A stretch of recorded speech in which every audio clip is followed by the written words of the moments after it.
Welcome back, guys. Today we're going to test out the new Vicseed Easy Clip Car Mount.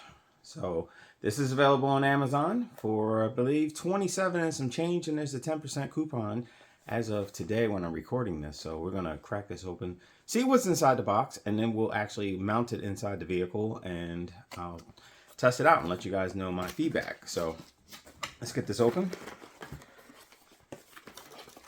All right, so first thing I see in the box, not sure what this is. Oh, portable phone holder. So I did figure out what this thing is for. Open it up, pop your phone in, problem solved. Ah, it splits apart. Okay, so we got the phone holder. Maybe it slides in there. Let's keep going. This looks like one of the beds that the phone actually sits in. So it has the, I believe it retracts. Not sure how, but it must extend to some degree. So we'll figure that out. Oh, wait a minute. Oh, look, there's like a button down here. Ah, okay. Okay. So you might be able to just release it, pop your phone in, squeeze the sides, and then when you're ready to leave, just pop it open and it goes open. All right, so good stuff there. All right, the cardboard in the box. All right, so we got your windshield film. So this is if you're going to mount it on the windshield. So it's probably like some electrostatic tape. You can actually get electrostatic tape on Amazon if you need replacements, but they do give you what looks like a little bit of extra. So there's an information card in here.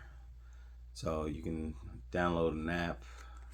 I'm not sure why you would need an app with the phone holder, but there's a info card in there. Then the actual instructions, how to mount it, how to put it together. And then there's an, looks like a mounting pad. So this is for single use. So you want to make sure you guys get this right. And then the creme de la creme, the actual body. So this must stick onto your dashboard. There's a couple little instructions there. It says don't use it for like 15 minutes. So must go something like that. And gotta figure out what this little holder is for. This is probably an alternate way to actually mount it in there. So you may have different options. So we'll take a look at the instructions on how to get this in there, and I will test it out because I actually have to go to work on site tomorrow.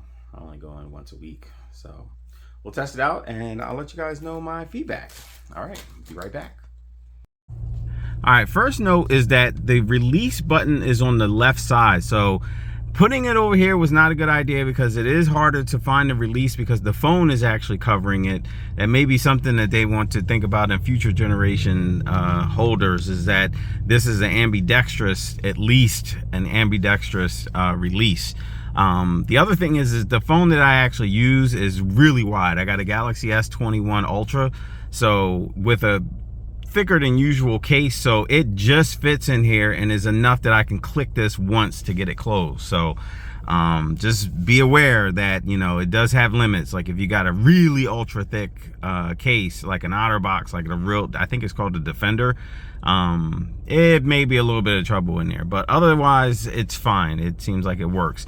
This padding is kind of thick. Like there's a thick, this whole area is kind of thick. So if you have one of those little popper things on the back of your phone that helps you hold on to it, that may be a problem. I mean, there's always the option to turn it around, but it's like, who wants to drive with their phone with the backside facing them? So I mean, it's a judgment call. If you really need somewhere to put the phone, but seeing it isn't important, then go for it.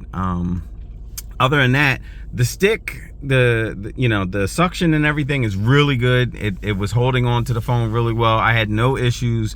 I drove on the highway, bumpy streets in Camden, New Jersey, parts of 95 in Delaware that were rather bumpy. So if anybody has driven that, you know what I mean. And it did really well. It showed no signs that it was going to fall out. My phone was going to fall out. And this is a rather heavy phone with the case and everything. So it did the job. So I am going to put it over here. I'm going to test it out and see how I feel about it over there, and just, you know, make sure I have the same experience. So I'll be back with that feedback. So I figured I would give a little bit of the experience with it in the holder while I'm driving. So as you can see, it's pretty steady. I mean, this road isn't exactly the bumpiest. I'm going to try to purposely hit a couple bumps, but it's not moving. I think this is a pretty steady holder. I actually like it. I have it mounted in the middle rather than that corner side window, so my visibility is kind of back to what it should be. So yeah, it's not too intrusive. I have it so that the arm is more downward, so it kind of works out. I got complete access to it. I can reach it pretty easily, and I sit pretty far back in my seat. So, but so far so good. All right, I'll be right back. Okay, so I just wanted to quick highlight some of the things about this. So I did keep this attached here, so it did do very well on the way home from the trip that I was on. So pretty much this is the release button. So as I mentioned before, I'm going to try to one-hand this using the actual phone that I've been using. I'm recording on my backup. So you kind of just drop it in there and then squeeze the sides. You get a little bit of a click sound, and it's good to go. So not a lot of play in it at all. And this is a top heavy phone, so it pretty much held it very well. It did not even act like it was going to fall out. So I definitely think you guys will be happy with this. So if you enjoyed this video, please hit that subscribe button, and don't forget, the details for this phone holder are down in the description. It is available on Amazon from Vicseed. All right, thank you guys, and I'll catch you on the next one.